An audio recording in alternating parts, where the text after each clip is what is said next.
to the Punk Rock Horror Podcast, episode number 10. I'm Matt. I'm Cody. And we have our two returning champions, Mackie and Aaron. Woo!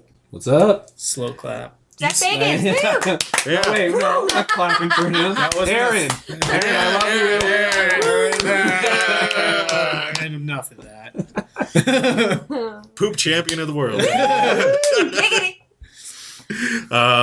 So Gross. we're actually gonna try to do this all within an hour, but we're gonna talk about 4 movies this time for everyone. Oh, snap. So we're gonna talk about The Haunting, we're gonna talk about Grave Encounters, and we're gonna talk about Insidious.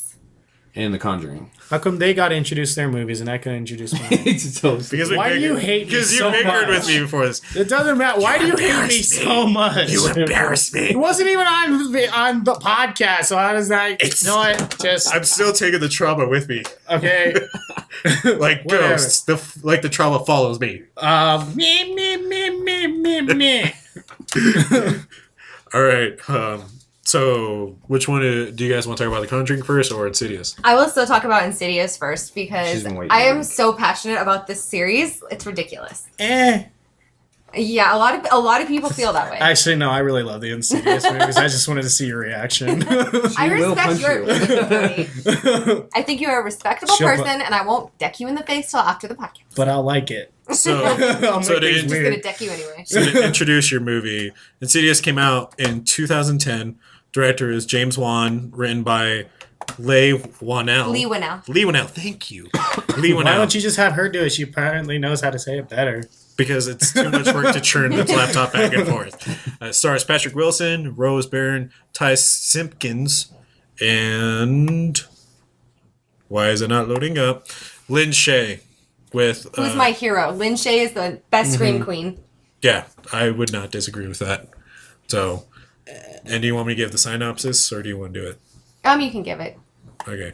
A family looks to prevent evil spirits from trapping their comatose child in a realm called The Further. Yeah. It's IMDb. Yeah, Yeah, IMDb it's is IMDb. hit or better than miss. that. So, So, And go.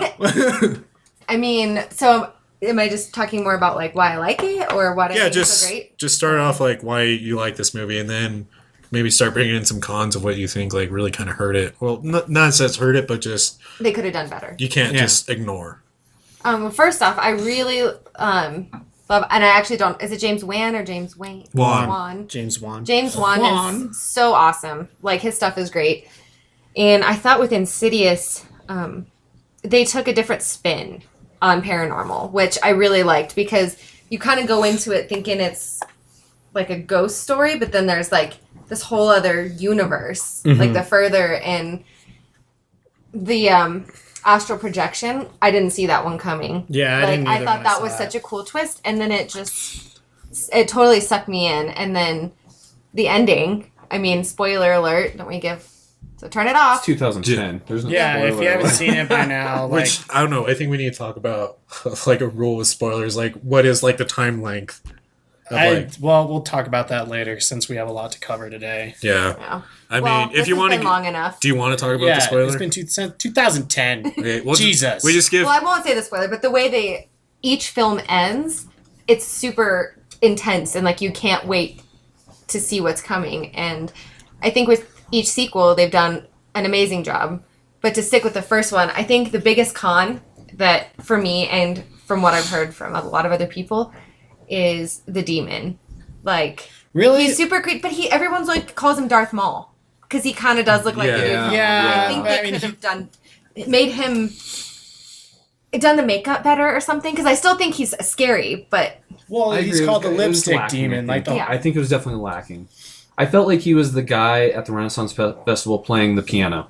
You ever seen that guy? That's what I think of when I see him. Yes. Okay, but the music was so great for him, like tiptoe through the window, Yes. Yes. through the yeah, is no, that, and that's Little Timmy or honestly something? my own Tiny Yeah. Tim. Tiny Tim, I can thank play you. that on guitar. Tiptoe by Thank Tiny you. But Tim. that's my only big con, I think, with at least the first movie, is you have all this build up and like when Lynn Shay is in there like and she sees it and she's whispering to Lee Winnell drawing and it's so intense and then when they finally show him Well, I don't know. I think they show him before all that, but they do when he's like right behind at the table. Yeah, at the table. Meh. See, I liked how he looked then, but like I kind of agree when they went in the further and they show the demon, it was a little like ridiculous. Like seeing him sharpen his like nails and stuff like that. I loved that. See, I thought it was cool, but it never does anything for that. Like I feel like that was kind of a little overdone instead of having him do something else because he never like scratches anybody. Yeah. He never like really uses his nails and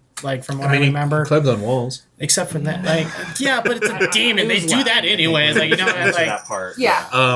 Well, I think like what you guys are basically saying though is like what does great with this movie is the eeriness of everything. Yeah, because I think it would. I feel like they shouldn't have showed the demon at all. Like in my opinion, like I think feel it like lost it once. like I mean, let's I was gonna say like, or like even when they were in the further, like maybe not show the demon like full face and everything. Like you know how like when she's drawn the lipstick demon, 'cause that's what they call it. And he's like still kind of like foggy and stuff like that. I think if he was more foggy instead of like like crisp, clear, how you can see it. Magnifying glass. Yeah, because looking through. Oh, I love that. Well, that was cool because like when he's crawling around on the walls and stuff like that, he's blurry. Like he was like kind of foggy and blurry a little bit. Like that, I think if it like stuck with that, I think not a whole lot of people would as much. Well, to go on with what you're saying, it's like I think what makes it terrifying is the fact that he's violating this world that he's not supposed to be in.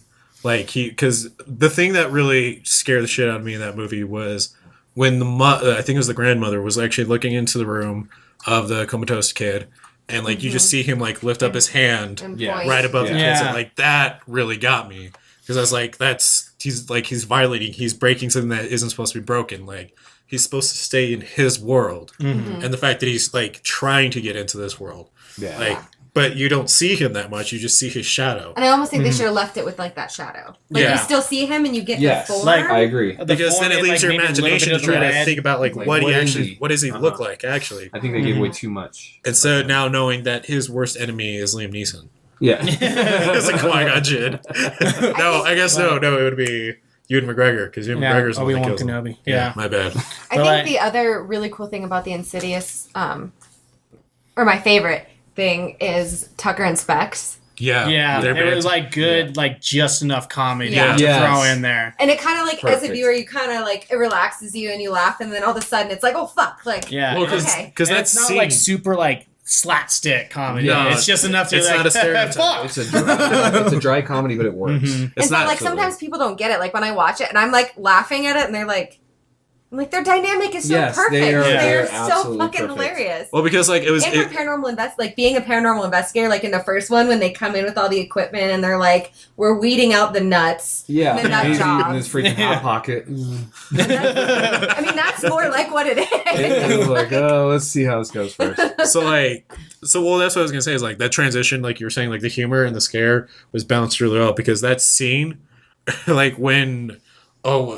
He's going through the hallway and like he's flipping through the actual frames. Tucker's flipping through the frames, and you see the three women just standing there. Yeah. Oh, I pooped myself. It scared the shit out of it. Oh, was it two? And the way they do the movements, I thought it was three. It was two women. They like smile and then it's like they're twist real quick. Yeah, they're like it's like almost a twitch. Like there's no transition between their movements. Yeah, I really like that. Well, like another thing that I really liked about Insidious is with the like flip of the further and stuff like that, it's almost like all of them is it's like the beginning of a possession, like in like before the exorcism happens and stuff like that, because you're seeing everything like before the person would be possessed, like the demon trying to fight to claw in and stuff like that. Because I really like the fact that they were like, it's not a haunted house, it's the kid that's actually being haunted and stuff like that. Well, the one thing I also just want to put in about this movie that I like is that they actually show what that world is like, where the demons and ghosts come from, where you don't actually get to see that too much. You just like it just kind of shows from a little somewhere. Lights and stuff, but like the fact like because they did such a good job at creating this terrifying world where it's just all black and only mist, and you see how people died and the terror they went through, and it's just it's so eerie, and because it makes me think a lot of like. I won't say Tales from the Crypt, but maybe Tales from the Dark Side, something like that. Yeah. kind of like that kind of feel to it. Mm-hmm. And like to go off a little bit of something like from the last couple of us, as I said, the thing that I liked about it too is that it was PG-13, because I feel like if it was rated R, like they would have, when they went to the further, there would be a lot more like blood and made it look more like a hellish area. Yeah. And the fact that the Insidious movies are PG-13, when they're going into the further, they do so much with so little. Because it basically is him just standing in a black room with the mist. Yeah. And then and it's cool seeing the house. Like you can see his house and it's just all black. Yeah. Mm-hmm. And stuff like that. And I feel like if it was rated R, they would have done it just would have went over the top. Yeah. Because that's what I liked about the first Insidious. They did so much with so little. Yeah. I agree. And I thought all of them were good. And the most recent one, the fourth one, I won't go into detail, but I loved it. That demon, holy shit. Yeah. That's probably my favorite demon out of the Insidious movies. The newest one. The newest one? I haven't seen the newest one. It's good. When you finally see even though, it's not super spoiler, but, it basically looks like the spitter from Left 4 Dead 2. Okay, I got you. And, when you finally see it full form, I was like, is he going to spit acid at me? Shoot it! I hope the next Insidious picks off from the end of the second movie, because we still don't know what the hell that was. Yeah. The Lady in Black? No. No, they found out. Oh, yeah, forget. They wrapped her up. No, it's the demon comes back, but for Lynn Shaye's character. Well, Lynn Shaye's already... Oh, that's right. She's looking in the corner, and she just gasps. Yeah, and then you don't know... Because that's what I'm saying. Is that what you're talking about? The end of the second one. Yeah. So I hope maybe if they make a fifth one, it'll kind of... Pick up on that. Yeah, because the fourth one technically except for 3 and 4 take place one after another. Yeah, and the end of the fourth one leads into the beginning of the first one. Well, not even the beginning of the first one. It takes place. The story they talk about how Lynn Shaye's character knows their family, because that's the ending of the fourth one. Because they talk about how I guess minor spoiler. In the first one, he talks about when he was a kid and he wore his little Superman cape. Yeah. And he hurt himself, but he sees these 3 ghostly figures and you find out in the fourth one, and it was Lynn Shaye. And that's how she knows. Yeah, it was really good. They do a really good job of connecting them all. And so if I almost don't want them to do a fifth one. I would just want to see what the end of the second one was. I do too, but the fourth movie just wraps it all up so well, and I almost feel like if they do a fifth one, it kind of pulls a Saw, where it just gets a little ridiculous. Yeah, because there comes a point when they need to stop. Yeah, because I almost wanted them to stop after 3, even though I haven't seen it, which I'm really upset about. I haven't seen the third one, but it's my least favorite. They could have, when they said they were coming out of the fourth one, I was almost like, oh, they're gonna pull a Paranormal Activity and just milk the shit out of it. But they almost spaced the Insidious movies out enough to where you're not getting fatigued over them. Yeah. So that kind of goes over why we love Insidious. Well, I guess my biggest con from it was actually the ending. I hated that ending of the first one so goddamn much. Yeah. But it grew on me. Yeah. When I first saw it, that ending, and then just goes Insidious. I was like, "Are you fucking kidding me? That's it!" Yeah, I was I'm totally fine with the non-happy endings from what I said in the last episode. I totally like when the horror movie doesn't that. They don't have to have the happy ending, but I don't know, just the way that ended for the not happy ending, I was just so upset. Because you're invested in the character. Yeah, well, I wasn't even invested in the character. I think it was the fact that, all of a sudden it was a different ghost. Yes, it was sequel bait hardcore, but, the fact that you're following the whole entire story of the fucking lipstick demon, and all of a sudden it's a whole nother ghost that, had, one small bit in there, and I was just like, God damn it. I was so mad. I was sad about that, but I loved it. Yeah. Oh yeah, for the most part, I loved the entire movie except for that ending. Until the second one, I actually really like the second one. The second one's my favorite in the whole series. How they tie everything in. That was my thing. I was in the theater, standing up in my chair. I'm like, "Are you seeing this?" Calm down. You're not screaming at the right moment. This is so exciting. That one. Usually, but that one, I was so enthralled with the second one. She's next to her. She doesn't even do it. Oh my god!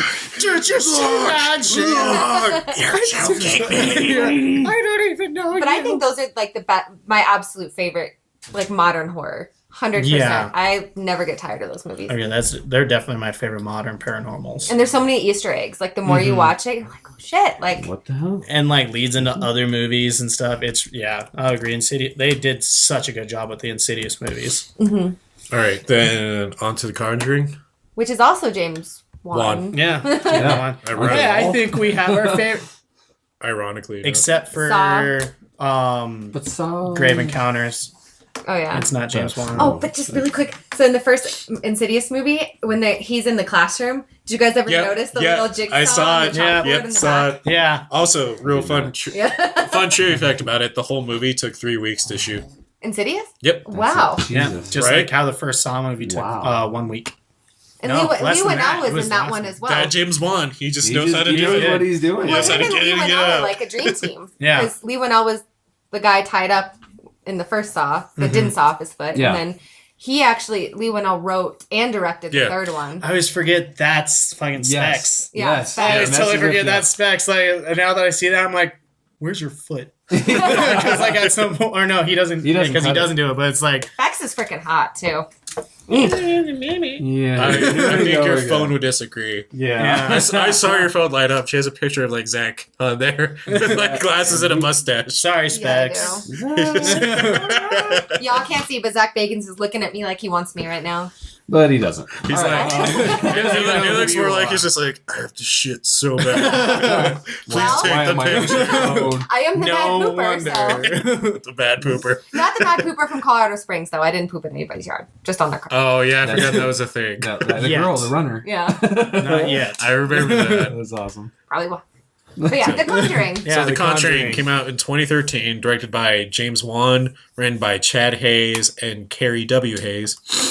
Stars Patrick Wilson, Vera Farmiga, I Vera want to look. Farmiga. I'm close enough to Rod- see now. Rod Livingston with Lily Taylor and Shane. Sorry, you're just like right over me. I know. I And wanted Shane to Lee see it. Caswell with Haley McFarlane and Joey King.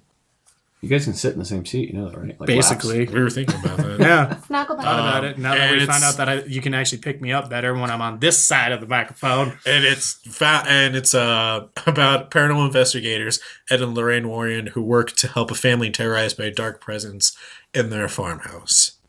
Actually, I have a couple fun facts about this movie after you're done. I'm excited to hear it now. I feel like we should go with that first. No, we want your opinion first. This is your movie. Own Yes, and I do. I think it just hits home because we're paranormal investigators. I think that's one of the things I find it why I love it so much, and I love that the introduction of Annabelle is in that one. It's she's there shortly, but Yeah. I don't know. I'm trying to think. Well, the Warrens are cool because like Yeah. they really were real people, and they were Yeah. part of all the big like Amityville. Like they were Yeah. around. Yeah. They are a group that is super religious. I would say though Yeah. that I don't know if I fully believe it, but there has been a lot of controversy that they were also con artists Yeah. for a lot of things that they did. I think we get that. I've heard that about us before. Oh, you guys are just making this stuff up. So I think it's just anybody paranormal. Well, because there was a lot of Yeah. controversy. Because I feel like, if I remember right, I think it was like when Ed passed away, they like were trying to get money out of Lorraine. Someone was in the family, and it was just like huge drama. But Yeah. it's fun to know that though, like Lorraine Warren, actually the real life Lorraine Warren worked with James Wan on these movies to actually. She's in the first one. yeah. She's sitting in the front row when they're doing the talking to the class and everything. oh, she's in there. She's you just see her with like her little Her big old old lady bun. fro, and she's just sitting there like No way. yeah, she's just derping there. Well, all I was gonna say is that was even a fun whether fact. if they did lie about a lot of their stuff or didn't, it doesn't matter. The fact of the matter is that the movies are great. Honestly, oh, the fact that they're dealing with the fucking Annabelle doll. yeah, in the basement. Which Yeah. the real life Annabelle is way less scarier Raggedy to look Ann. at. Raggedy Yeah, Ann. it's raggedy. Yeah. Oh no, I think that makes her worse. I mean, I guess. Okay, I I'm don't just know, saying, that if one I of the saw a movies Raggedy pretty Ann creepy. doll and all of a sudden like evil shit started happening, like nope, Yeah. nope. Well, yeah, but that part of it makes it scary. But like when you look at Annabelle compared to Raggedy Ann, Yeah, but Raggedy when Ann's you- a little less terrifying to look I at. know, but that's like the Annabelle doll is crazy. Yeah, but like that's the point. You see Annabelle and you're like, fuck that. You see Raggedy Ann, you're like, I'm gonna take her home, and then all this crazy shit. No, starts yeah, I get what happening. you're saying, but I'm just saying like the looks of Annabelle Yeah. looks like that ex that like you broke up with some time back, and she became a huge meth addict and still has. Those are the best kind of exes. No. Anyways, Mackie, why are the reasons do you love this movie? Like, what? Yeah. The main part's definitely just it touches home with us being paranormal investigators and being the story about like really the first known paranormal investigators. I love that. I love everything about that to see how they work. And this was one of their biggest cases. And they wouldn't even talk about it for years, from my understanding. They wouldn't even say a word about it. And finally, they opened up. And I think it was after Ed died that they finally... Yeah. She started talking about this house and what they dealt with there. And so I think that's pretty cool and kind of gives into the realisticness of it. Yeah, what do you feel like is a con, though, for this movie? I don't know, because it's amazing. Not enough explosions? Not enough explosions. I don't know. It is hard to think of a con. Really I think the only, I guess, con is sort of it kind of follows the same formula of most movies. It's like people move into a house, shit starts happening, someone's possessed, someone comes in and saves the day, and then it shows the family all like... It's not a unique storyline. It's not. It's not. But knowing that it actually realistically happened, I think kind of makes up for that. Mm-hmm. But yeah, it does follow the same storylines, everything. We moved, like we said earlier, don't move. Don't fucking move. Just stay where you live. You'll be fine. Well, and also just like the pacing with these movies, both of these movies are that, for ghost movies, they're actually really slow burn. But they're intense, though, is the thing. I don't think they're slow at all. Well, so like the reason why I say like they're a slow burn is because like when you think I felt they went back to like Poltergeist, like the original Poltergeist movie. Sorry. Where like you would, even though like every like 5-10 minutes you would see an event happen, it wasn't like super in your face about it until like shit hits the fan near like, I guess like the end of the second act would be like where it would be. Yeah, I mean, it does go back with it. I could see that. What I liked, too, about it was something we've never dealt with in our own paranormal investigating, but, she gets the necklace torn off of her in the basement, and then that's the way that the spirit was able to contact her daughter in the other realm. So I thought that was kind of cool to see that. Like, don't leave shit behind. They're going to find you. So then, here's a good question. Then what do you feel like is something that in both of these movies they glamorized compared to like what would actually happen in a real haunting? I mean, we already kind of talked about the clap with the... Yeah, the clap. I mean... I think it's hard to say because these movies... Obviously, Insidious is not based on a real story. Yeah. But the kind of hauntings, like The Conjuring, are so rare. That much activity, yeah. Yeah, you never... And I think that's... It's hard to take it as real because of how intense it is. And I believe it can happen. Girls getting thrown across the room. The one daughter's thrown across the room. I mean, I believe it could happen, but we've never seen it. So, you still have your questions. Got it. Well, so like the other fun fact about The Conjuring is a lot of the family that was a part of the entire, like the actual event and everything. Like the real family? Yeah, the actual family, and even Lorraine said the movie's actually toned down from what actually happened. Really? Yeah, it was super toned down from it. Like the exorcism part where like, you see her face coming through the pillowcase or whatever, and you see the witch's face and there was like blood spurting and stuff like that. They said she was all contorted when that happened. There was a lot more blood and everything. Like she was spewing more blood when they were doing the exorcism. And like, I think the stylized part was like the whole clapping thing. But a lot of the end parts, like that's why Ed and Lorraine never really wanted to talk about it because it was like intense. Like it was the most intense thing they've ever seen, even compared. I mean, I think if we saw something like that, I would honestly be, if I saw something that intense, I don't know if I would want to investigate for at least a long time. Yeah, I mean, it definitely puts you back and you worry about like, shit, am I bringing something like this home? But there was a lot of them said that it was because the actual event was just way more intense than what the movie even showed. Yeah, and usually the opposite. Yeah, and that's like coming from like and it was pretty stylized in the movie and stuff like that. But they were like, they wouldn't be able to make a movie if they showed exactly what happened. It'd be a snuff film. Yeah, basically. So like, I thought that was kind of cool. And like, part of me is kind of like, I don't know if that's real. Maybe that's a bullshit like story. But it's like, when like the article I read, it said coming from like the actual people and Lorraine. So and like that was a cool the actual thing. Perrin family actually like visited the set. Like, and so I thought that was cool. Like seeing an article saying it's like, the actual event was way worse than what you're about to see. So it was like, it's in cool. my mind, it takes them not talking about it for years also shows like maybe it really was a fucked up situation. Bad. Because most people would be like selling that right away. Like, let me contact the news, let me contact. Let me tell you about this place. And they didn't. Like Amityville. Because disappeared. They're just like, I'm out. Yeah. It's been proven a hoax. Yeah. But they tried to sell it versus this. They just disappeared. They were like, So I want you to share your facts. But real quick, what I want to say that I just found on IMDb that was really interesting is that I don't know if they actually say this in the movie, but 8 generations of family lived and died in the house before the parents moved in. Yeah, they did say that. And they talk about how they all died. Well, it only shows the one being hung. Okay, so suggested that some of the spirits from the families never left.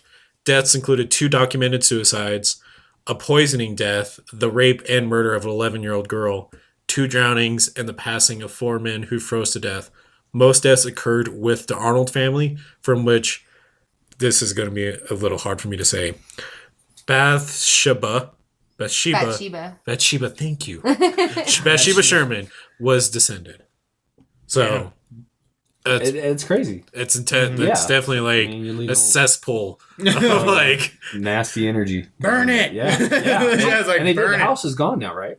From my understanding, that house has been. I know the Amityville house is still around, and that I think that went up for auction recently. But I think they demolished that house. Good. Yeah, good. Something. Jeez. Yeah, I already shared my fun facts. It was about the fact that the actual haunting was way worse, and the fact that Lorraine is actually in the movie. Well, I don't know. At least the I first keep hearing this one story, and I know it's kind of off of it, but since Annabelle is in it shortly, one of the people that made fun of Annabelle at their house died on his way home. Yeah, we heard that. Yes. That was in Ghost Adventures. So he was there, and he's making fun of the doll. He's like, "This is bullshit," And they were telling him, "Don't do that," and he kept doing it. Well, riding home on his motorcycle, got hit by somebody and died. Jesus. Like, all right, well, Last thing I want to also point out is that the only reason this movie got an R rating was because of its scare factor. Really? Yeah, because there's no sex or nudity, little profanity, and tame blood. Like there it's isn't. just like the Exorcist. And there's brief depictions of alcohol and no smoking in it. So it only got its R rating solely on the fact of how scary it is. So I picked the best movie. All right, there's no point going over the other. All right, follow us on Facebook. All right, then. Then I guess we'll move. Do you have to leave? Or No, she's done. Okay, so do you want? All right, so I picked Grave Encounters. Jesus. I know. Sorry. I don't know if our listeners caught on that, but they just had a quick fight. She's like, don't tell me what to do. Mackie and I fight all the time. Just under her breath, she's like, I will cut you. Exactly. I will end you. So I picked Grave Encounters because when I first caught this movie off of like just a random YouTube trailer of it, and like I was like, oh, it's just gonna be some BS thing, and then it shows like one of the patients like go ghost face in it, and I was like, all right, well, you know what, I want to see it now. But before we really talk about it, can I just say this is clearly making fun of Zach Bagans? Oh yeah, hands down. That's also why I kind of liked it, because like I saw it and I was like, they're totally making fun of like Ghost Hunters and Ghost Adventures. Mostly Ghost Adventures, because they take off word for word, like with the lockdown, like they're getting ready to lock us in. Like, we can't get out. So that makes me love it even more. So all of us. So just quick synopsis about it. It's for their ghost hunting reality show, a production crew locks themselves inside an abandoned mental hospital that's supposedly haunted, and it might prove to be all too true. Oh my goodness. Dun, dun, dun. God, I hate these. Twitch, Grave Encounters came out in 2011. Yep, came out in 2011. Its director was Colin Minihan. Any catch these as hands? the Vicious Brothers, and Stuart Ortiz as the Vicious Brothers, so that they call themselves the Vicious Brothers. Cool. Which is like funny because in its writer's credit, it has the Vicious Brothers, and then it's Stuart Ortiz as the Vicious. Like we get it. I think they had a small fight. It stars Ben Wilkinson. Oh no, we lost him. No. It's not really a lot right there. Oh my God, stop touching things. Ben Wilkinson, Sean Rogerson, Ashley I'm going to butcher this. Grishko. Ashley Grishko. She screamed too much. I agreed. Maureen Mondesier and Juan Redinger. This went from a horror podcast to like teaching you guys how to read. Yeah. And words. I think you're. That's probably good. Get your syllables. No, there's one.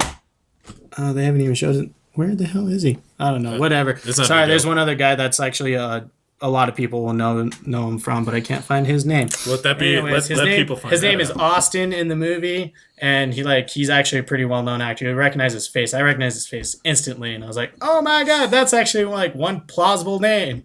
Because like one thing I really liked about this movie is it was a Canadian independent film.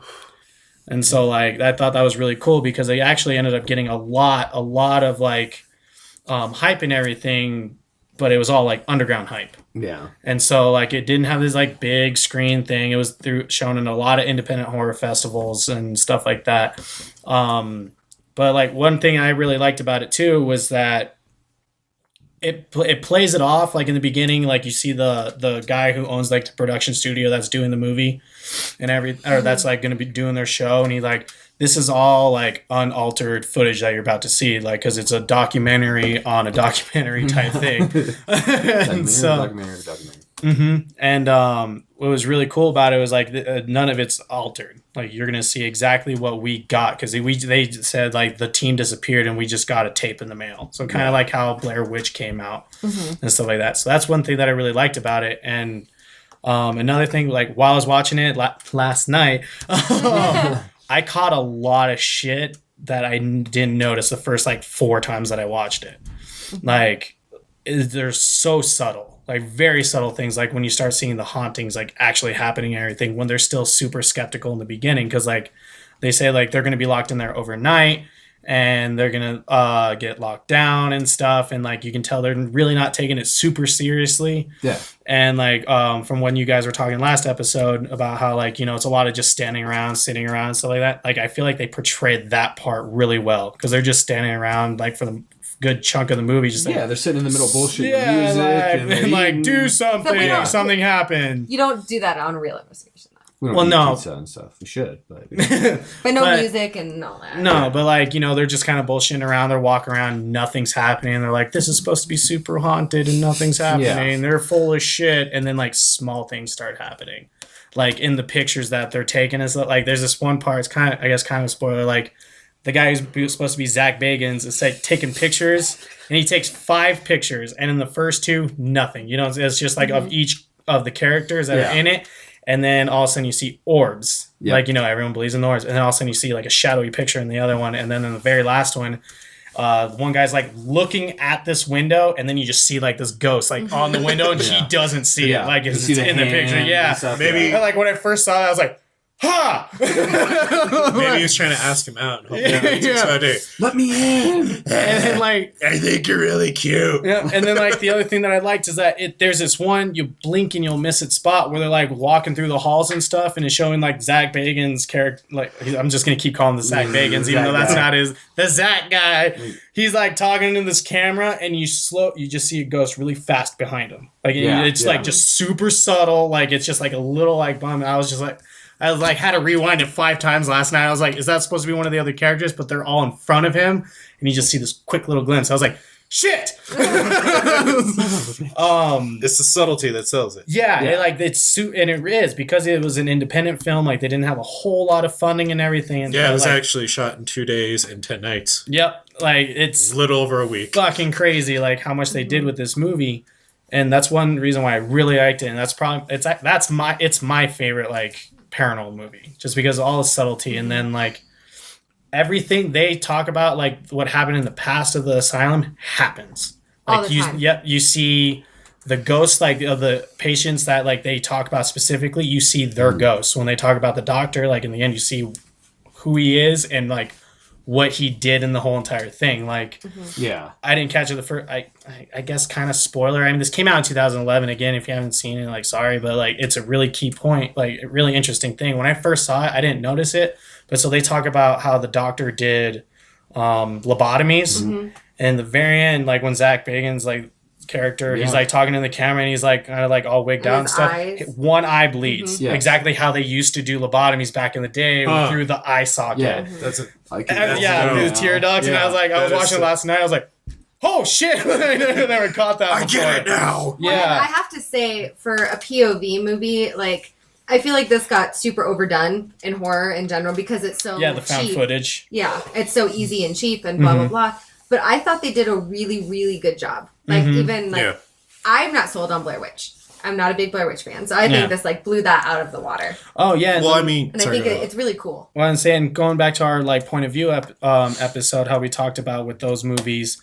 why do they need the camera and stuff like that? It explains why they need the cameras in this movie because they need it for light so they can see. Because they even say at one point everything's dark. Well, that breaks all the lights. But then you could argue though, like, why didn't they just bring flashlights though with backup batteries? They did.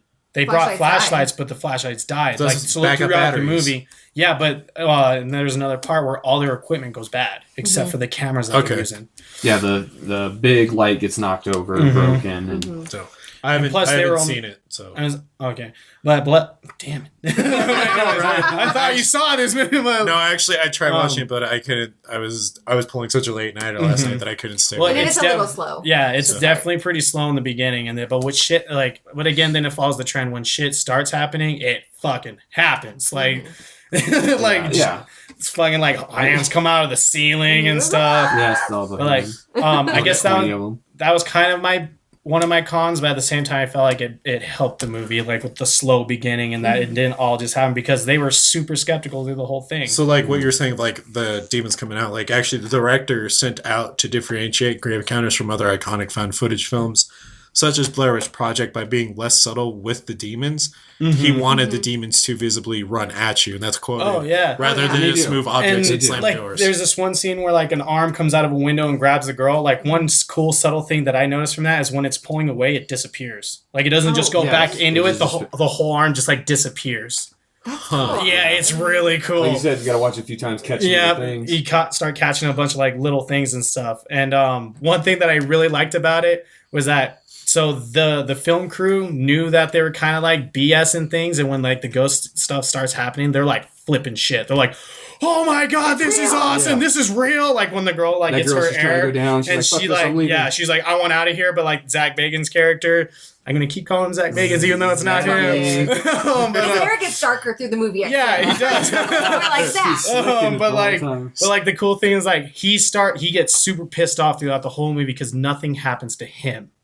Like he's just like, touch me, something, and like nothing happens to him throughout the whole movie, but everyone has something happen to them, and he's just like getting frustrated about it. But it's like really cool because he's the only one that's super excited about it, while everyone else is like, we need to get the fuck out of here. Like this is real, and like there's this the worst. And like, but my favorite thing in the whole movie is they have this medium guy. Oh god! In there, he's the guy that's like everyone would know, like will notice him from some other movie. Yes, and the Zach Bagans character shits on him the entire time because he's like, I actually sent something. Yeah. He's like, shut your mouth. We're not the camera. He's like, yeah, good job. Yeah. And then he's like, no, just shut up. Yeah, he's like, shut. You're not a real medium. We pay you to do this, because he even talks about how he wants to be an actor. He's like, the guy is like, I have a tryout or an audition tomorrow morning. We need to get out of here. And they're like, shut the fuck up, you faggot little audition. Yeah. Like, and he never argues with them. Like Zach like yells at him. He's just like, okay. And like that's one thing I liked about it was the fact that like they knew they were BSing the whole thing because they wanted it to be like, all the excitement like in Ghost Hunters and all that. Like they touch on all that, and they like make fun of that shit about like the big movies, and there's this one part where the Zach Bagans guy is like, we need to split up, like this guy go that way and me and you are gonna go this way, and the chick goes, why? That is stupid. Are you fucking kidding me? Like, we already lost one guy. Another one's gone, too. He might be dead. And you want us to split up? That's the only smart thing she says the entire movie. Yeah. I hate her. Well, like, the funny... She whines a lot in the movie. Yeah. But, she's my biggest downfall of the whole Horrible movie. portrayal of women in horror or on paranormal I'll agree with that. And the best part about it, too, is that he's telling the one black guy to go by himself. Like, in that scene, like, the token black guy, he's like, you go by yourself, and then me and her are gonna go this way, and it's like, hell no. Dude. Yeah, he was just like, And he was like, no, fuck you. I'm not going by myself. Like, it's really funny because, like, it kind of, like, pokes fun at all of that. Yeah. One of the funny things I loved, it was just a little bit of comedy they threw in there, was when they have that boyfriend and girlfriend that are in there. He's like, yeah. We're making out. But if you hear him, he's real subtle about it. But he's like, yeah, no, I swear I saw somebody there. I swear I saw someone, Dad. There was someone there. Yeah. And then they're interviewing him, and he throws the dad in there. I'm like, that's good. Yeah. Dad doesn't love you. Yeah. So, like, that's what I really like about the movie. But, like, yeah, my biggest con was the girl. Like, she's totally stereotypical. And then, like, she needs to be saved in the end at parts and stuff like that. And she's like, I can't go on. No, you have to. I'll carry you. She falls down in the hallway. Yeah. I mean, which kind of made sense when she started, like, throwing up blood everywhere. I was like, oh. Maybe she's right, really sick. Maybe, but at the same time, like throughout the whole movie, she's the one who's like gets all sporadic and freaks the fuck out, even though she's the most goth looking out of all of them. Yeah, Pierce. That's why Aaron takes it so personal. Pierce lip, like when Aaron's dying black hair. Yeah. You don't represent us. Yeah. Like, buck up, Buttercup. Like, you can fucking... But yeah, I would say her and like, given like they did have a pretty low budget with it, but the CGI with the ghost faces when they like got the ghost contorted. face is solid. I loved it. Well, like you can, it takes it out because you can tell it got CGI'd really fast and it wasn't the best quality, but like it made sense of like how the contortion went. I was like, yeah, I'd shit myself. Yeah. I think overall it was a great movie. I just think the only, for my con of it was everything from it was stolen from something else. In my mind. So you got like Zach Bagans. It's total rip of it. To a T. Sorry. Yeah. But, and then you got, I mean, it's an indoor Blair Witch. Because in Blair Witch, they're constantly going in a circle, the same places. And this is the same thing. They kept kind of ending in the same places, or they have new hallways. Yeah. And then the end with the hospital scene, it reminded me of my favorite one for the House on the Haunted Hill. It totally felt like that. Well, it felt like Quarantine to me, or Wreck. Yeah, because you know how they go into the top, and like because in the end of it, like Zach Bagans like sees all these like science things, and at the end of Quarantine, she goes up to the top and sees all the science stuff before the doctor shows up. And so, and Haunted Hill's the same way. They like the doctors look up, the spirits look up at them, and you know, it's the same thing. I felt like every aspect of it was taken from something else, and it was done good, but I think it got it from everywhere else. Then you say, I feel like they did it on purpose though. Because they kind of poke fun. They kind of like poke fun at all that, like with the splitting up, and the girl's like, "Why the fuck would we do that?" Yeah, and then like the one guy that disappears out of the group, and they're like always trying to contact him, and like the Zach Bagans character. I'm sorry, that's not even the name of the movie, but I have to now. He's always talking to the camera, documenting all that, and they're all like, "Why the fuck are you doing that?" You Like, just need it for light. You don't need to talk. Like he's like, "We need to document this so people know what happens and stuff." And they're like, "Why, you fucking idiot? We're trying to live." So like, I almost feel like they did all that on purpose, and I like, especially with the director. Not, I was about to say the James Wan, but like, I know because the other two movies he was in it, and like, but the Vicious Brothers, like, I almost feel like they do it on purpose because, like, even in the second movie, they kind of touch on that.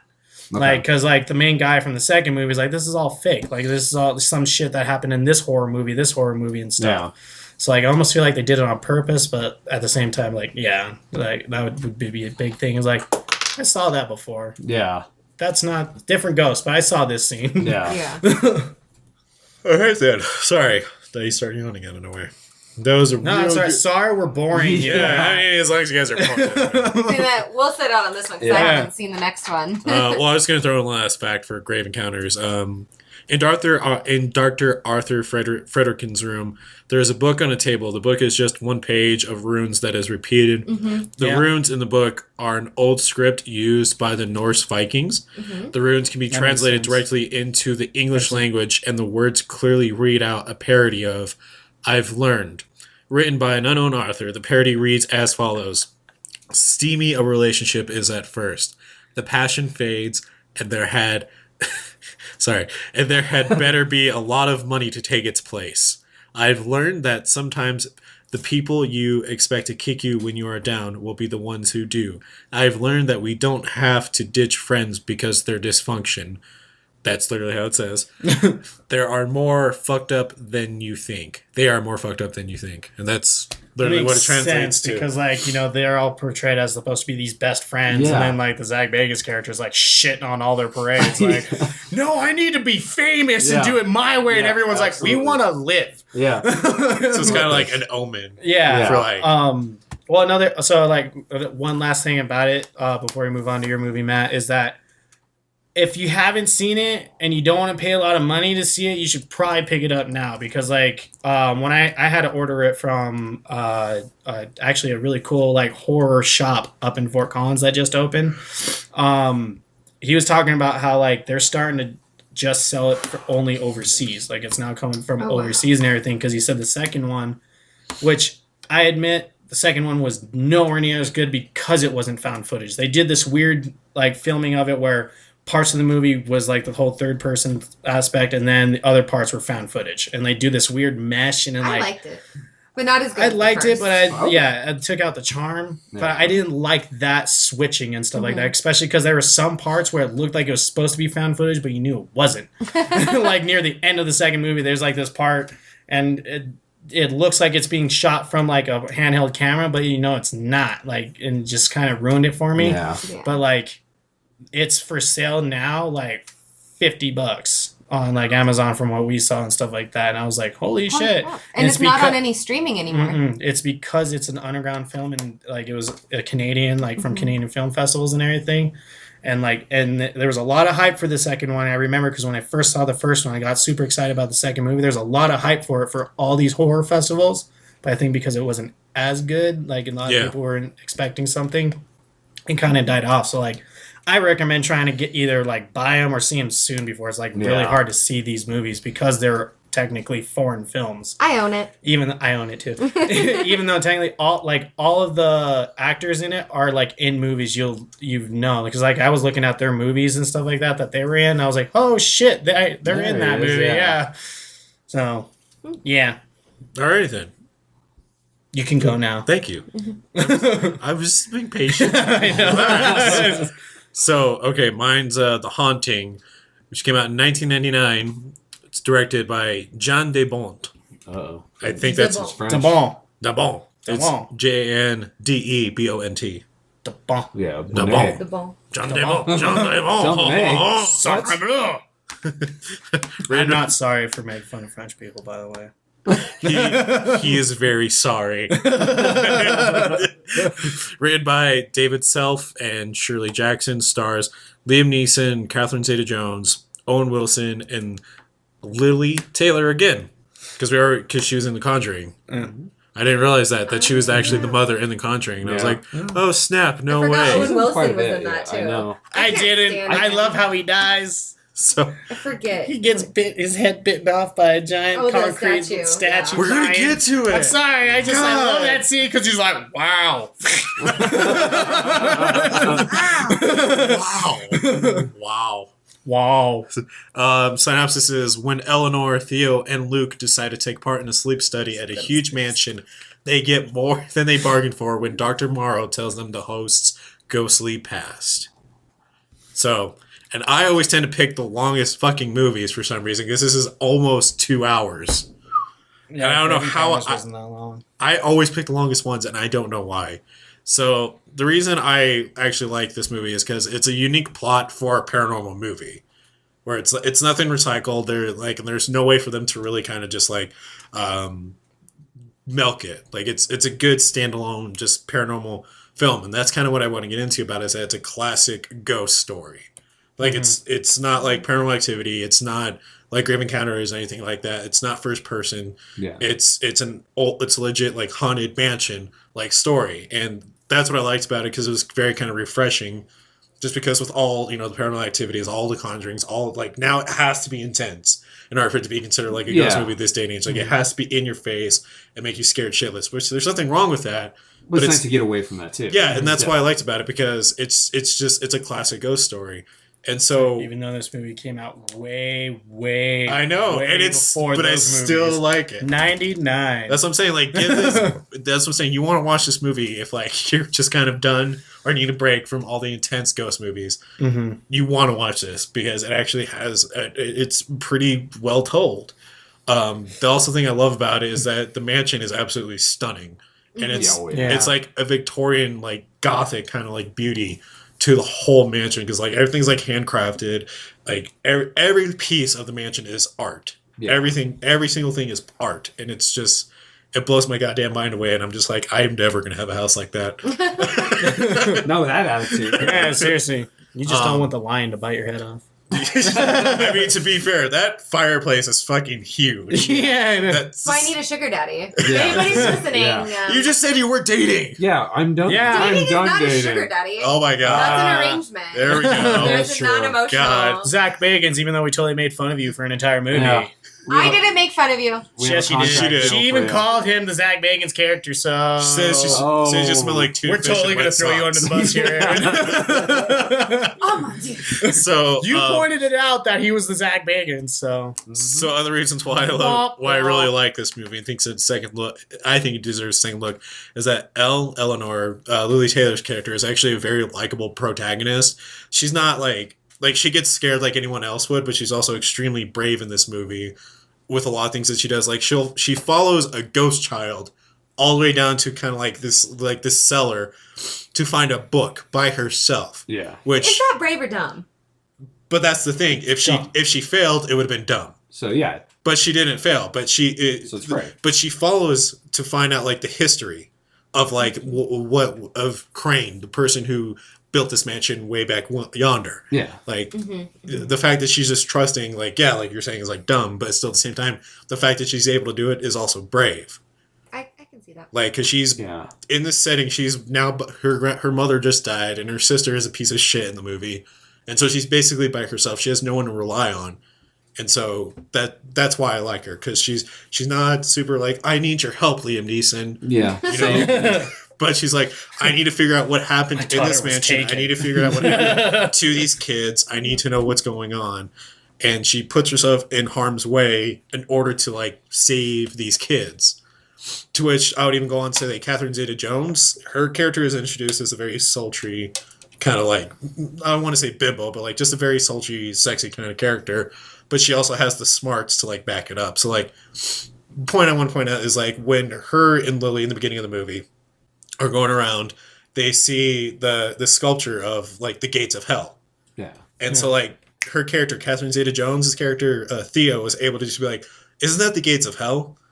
To which I like that, because that kind of character, usually the usual response is like, that's creepy. Yeah. What is that? But she actually like knew her history. And yes, like she knew what she was talking about. Like yeah. she was actually like, she was not a femme fatale, but she was sexy, but she was smart. Yeah. Like, and she showed her smarts. Yeah. She didn't rely on her body in this movie, but she confidently, like we talked about with Elvira, like was willing to show off what she wanted to. Yeah. Like she's powerful, and that's what I like about them.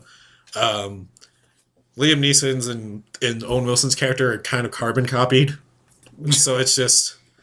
This is before Liam Neeson was cool. Wow. I think after that, he then became a badass. He's like, I'm going to learn Krav Maga. I'll save people on a plane. I will find you. Owen Wilson's just never a badass. Yeah, he just shouldn't be doing I'm going to agree with that. He just shouldn't be doing movies. No. But although this is like a high budget film, like a high budget great creep factor film. The mansion alone, Jesus. Yeah, it actually has a really good amount of creep factor in it. Like it shows like when there's a ghost in a room that the temperature goes more negative, it becomes colder. They actually have actual like chills in this movie, and like a lot of things that happen show like a poltergeist activity that you would see from like a paranormal aspect of like stuff being messed with, stuff being moved. Yeah. The ghost trying to get rid of people by like breaking a wire on an instrument to like slash someone's face, which is the scene that happens in this movie. I know you're like, that's really specific. He's watched this 100 times. Yeah, but what I also really like is that when Dr. Morrow comes out with the reason why he has them there, Theo and Luke, Owen Wilson's character, actually stand up to him. They don't play like this whole like, oh, somebody has to save us, we got it, like they didn't cower in fear in front of him. You know what I mean? Especially Theo, who I would say that Liam Neeson's only weakness is apparently Catherine Zeta-Jones, because there's a whole scene where she chews his ass out and just slaps him across the face. And I'm just like, you're just fucked up a Jesus God! Because he's a lion, he's a Jedi. Yep. And so, that's what I liked about it, because it's actually people calling out, because he's not really the bad guy, but, like, just calling out him for why he's doing this shit to them.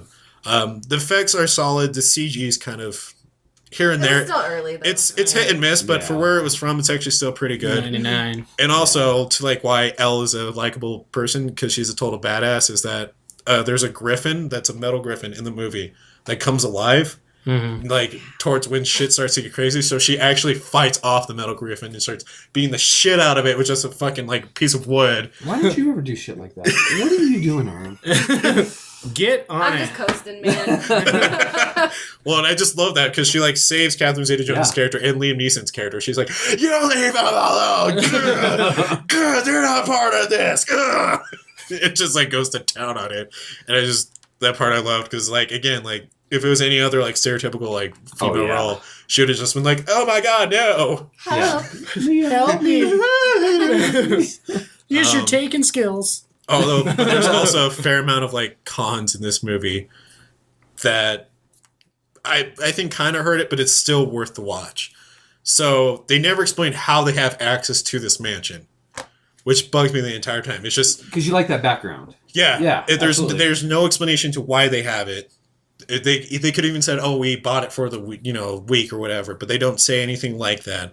So it's just like they're in this mansion. Which is there. They're just, and the only reason they give for it is that the doctor wants complete isolation for his experiment. It's like, whose is it? How'd you get it? Yeah. Yeah, which it's still kind of like a excuse to have a huge mansion. Yeah. Yeah. I mean, any excuse you could have to have a mansion, no hate, yeah. but still.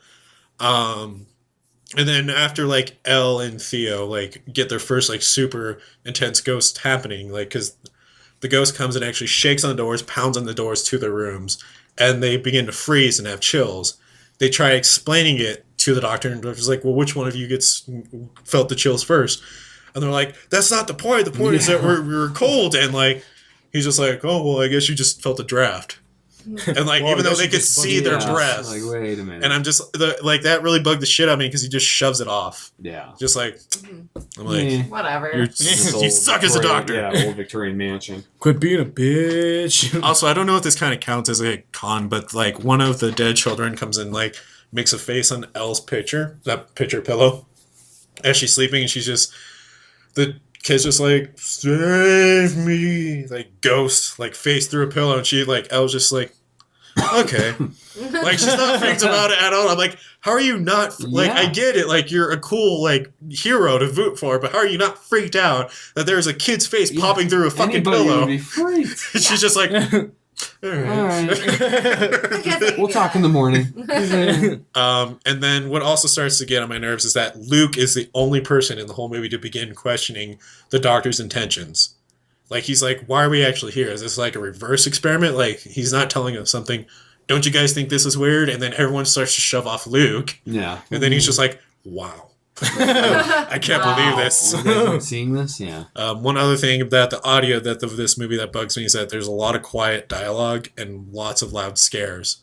So kind of like, like Game of Thrones how it is, or they like Hate that. speak super quiet They're English. like, And then dun, dun, dun, dun, dun, dun, dun, dun. Yeah. What? Well, you spend half the time, especially if you live in like an apartment, Yeah. like you don't want to fuck with your neighbors. They're like, "Oh, turn it down, turn it Up down," and down, then up and you're down. like, "Oh shit." Well, and that I was hear such it a again. struggle watching last night because I had to keep gliding through the volume Yeah. while my That kid, gets The whole old. time. while Aaron is sleeping in the other room. And I'm just like, do I want to put subtitles on? I'm like, no, because then I have to look away and type, and then I have to go back again. And I'm just Yeah. like, Subtitles. I know. God. So, and then there's a scene where like Elle's running away from Victor Crane, like the ghost of Victor Crane. I actually don't know if it's Victor Crane, but Crane. Victor Crowley. Victor Crowley. But like she goes into this room of mirrors that like the mirrors are supposed to like mess with her reflection, but it comes off more humorous or anything. Because like there's one reflection that has like a crossed eye and it's just like have like her face is all like Jacked up. it's so hard to like take it. It's serious. Can I take your hat, sir? SpongeBob. Yes. Can I take your hat? You need to be fancy. Oh, like this. Can I take your hat, sir? Yeah. Can I take your hat, sir? Yes, I love SpongeBob. And another thing that Patrick's really my bugs spirit me animal. is that there's a point in the movie where like an all red paint, what's supposed to be blood but looks like paint, says "Welcome home, Eleanor," and everybody's blaming each other like who actually wrote it on the wall. but you could see red footsteps walking away from the paint. And like Eleanor's character actually walks right by the footsteps, and I'm like, does no one just see the red footsteps? Are we just not going to follow that? That's like awesome. because she sees him later on, like going away from her bedroom, and she follows him. So obviously they're visible. Yeah. But some like just But magically. that was just there hit the when we first got time. here, obviously. Yeah. And then Those steps are normal. but those are kind of just like the major cons. And one other thing that really just bugs me is that, so this is kind of like a spoiler. It's just like Eleanor's character gets a call to come do the sleep study, and she thinks it's from the Dr. Morrow. But Dr. Morrow's like, no, I never called you or talked to you on the phone until like you actually got here is when I fairly had interaction with you. So Eleanor starts freaking out, and she's like, and it's never said who actually calls her, but it's given off the implication that the fucking Victor Crane called her the ghost. Mm-hmm. Yeah, that's what I'm saying. And it's like, it does. I'm like, does he just not have an assistant? Yeah. like I never talked to you. Well, I guess my system might. Yeah. yeah, they don't Yeah. say it. They don't say who actually called her. So I'm just like, imagine like this big, huge, terrifying ghost, just like, God damn it, I gotta start over. Yeah, hangs up. Hello, This is this Eleanor? Sorry, wrong number. Yeah. God damn it. I like how you do like fucking Peter's stepdad from fucking Family Guy's voice. Hello? Hello? Who is this? Hello? Eleanor? No, God damn it. I don't know what a Pizza Hut is. He What's sounds a hot that. pocket? Mr. Carter Peter Schmidt. Another thing is when they try to like break the gate to actually escape, and Luke is a fucking dick for this. He doesn't use his own car. He's just like, Why would you? he's like, Eleanor, I'm gonna use your car. Yeah. But what happened is that Eleanor just got like the shit scared out of her and almost was killed in the scene prior. And to like make things worse, he's like, I'm gonna use your car. Fucking car. Which is like it's not even a fucking SUV, and it literally wrecks the whole car, gets a whole like fucking holes put through the entire metal, and then like Liam Neeson's character is like, great, now we gotta save Luke, and like breaks a window in order to get him out. And I'm just like, you guys just fucked up Eleanor's car, and she almost died. Yeah. She better like, I almost died. I just want to sit in my. Nope. No. Nope, Yeah. not anymore. He's like, because it was like, I gotta use your car, Eleanor. What he gets for picking the Prius. I'm just saying. Yeah. It was Wow. Is it a Prius? no, it was way before Prius. I was like, did they have Yeah, Prius? no, they didn't have him yet. So, I haven't seen this movie in probably 10 years. well, another thing that was like really kind of weird about this movie is that so Carolyn was the love for Crane, but she had committed suicide or supposed suicide. But somehow she's like Elle's great grandmother, and we're just like now finding out about it. It's Yeah. like never said in the entire beginning of the movie or at all. Like it's never hinted at. She's just, oh, Carolyn's my great grandmother. What's a twist? I guess we just have to accept that then. Yeah. Like you're not going to explain like how. Like we're just taking your word for it. Yep. Like it was something that really bothered me. And then last major spoiler is that at the end of this movie, they actually kill off Eleanor's character as the final They confrontation. kill Catherine Zeta-Jones? No, Lily Taylor. Oh, Lily Taylor. And so The name's good. it just because they built up the character to be so likable Yeah. that like You want her to survive. it was really, and the way she dies is literally just Crane's ghost just going at her just like that, and then he gets stuck in the gates of hell, and that's it. Like they don't show how she, because Liam Neeson's character's like, you're gonna die, Eleanor, and I guess we just because he said it, now she is dead. Now she just If fucking Liam died. Neeson says it, then it must be It true. has to. He said he was going to find him, and he did. Yep. Is it on like Netflix? Yeah. Yeah, it's on Amazon. It's not even, I have Prime. So yeah, then you should get it for free. No, I'm a Prime. But Yeah. but the reason I love this movie is because it is a legit like old like classic ghost story, Yeah. and it's one that I can definitely see like snuggling up in a blanket and actually watching. With It's his just- cats. Yeah, with With a little cup of tea. with my cocoa and like soup. Spill my- Why Like, would you eat soup because I like if soup. you're gonna get scared? Because then it's a little more intense. Because I'm like, is it going to drop on me, or am I going to actually eat my soup? What's going on? It's just I'm burnt. But that's why I like it, because it's actually a classic. Like, it has that feel to it. It's not overly intense. It does just like kind of like House on a Haunted Hill would, or any other like solid ghost story. Yeah. And that's what I love about it. It has a good story background for it. It has a good premise. And even though there's like a lot of these kind of like cons that hold it back, the positives are what make it for me. And seriously, the mansion is so stunning to look at when the characters are just walking through the movie. And I just love looking at that mansion and I could stare at it all day. And it's huge. It is a huge ass mansion. We need to find it. Like, investigate it. If there's nothing there, it'd be so cool. Yeah. And so We just get... Aaron just tells us one day on an episode, so what happened to Mackie? Well, a giant lion ate his head. Yeah, it's like, just like Owen Wilson. But really, I probably would have just killed him. More likely. Wow. But also, this is actually a remake of, because the original one was in 1963. Yes. And I never saw the original. Me neither. Oh my god, the skeleton scene's so fucking dumb in the original. It's okay, so like there's a scene where she like wakes up and you're supposed to see like the ghost and it's supposed to be all terrifying. It's fucking like a schoolroom skeleton just going, and I was just like, shut the fuck up. Well, like so- I understand like back then that probably was scary, but like now it doesn't. Get out of here. Yeah. Well, because we were talking about House on a Haunted Hill, so the remake of The Haunting 1963 was going to be titled The Haunting of Hill House, which was the original novel title that this movie was based off, but it was shortened back to The Haunting to avoid confusion with House on a Haunted Hill. Which was also a remake. Yeah. So, So yeah. funny enough. Yeah.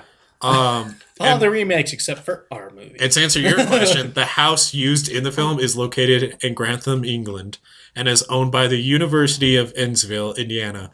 It is used by students to study abroad. That's study abroad. We need to contact So it's an actual thing. It's an actual place. It's not just a prop place. Yeah. Okay. So, and Stephen King wrote the first draft of the script. When that fell through, he reworked it into Rose Red.